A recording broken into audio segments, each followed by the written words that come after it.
thiam lo kan tlang ram moi chu i ching mit nge in mu ve la ka ti le ku sul du par moi tin hul na i fan ngai lo ram lung chim ten ka fan quy nam te yam ten hi la i chun le zua mangai na bang chuan an hial ngam do nem ni sikul chul hun chua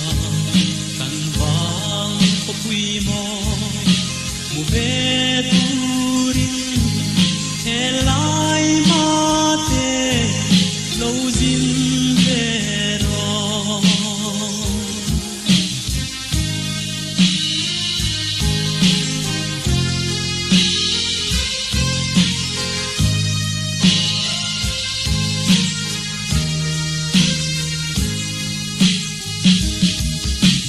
lo zin chuan e kan wang ko bom tu nào ban par moi ber kathia che anga ilung tang moi le i ber that wang hia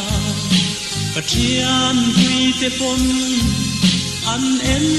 du don en che asin yam ten hi la i chun le zua mangai na vang chuan an hial ngam do nem ni sikul chul hun chua kan vang ko pui moi mu ve turin helai ma te lo zin ve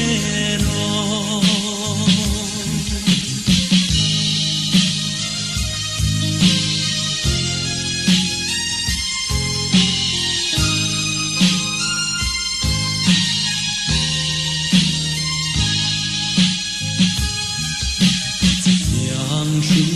hiam ilung len ve mo isak ne lo min trai choi se len song ten kan ru lo lo yin an en long che i thir bang lo nge la mang le the hiam ka ring lo che yam ten hi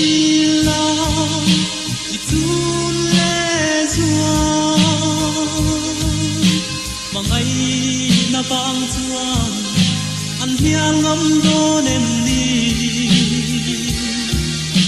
sikul chul hun chua kan wang ko pui moi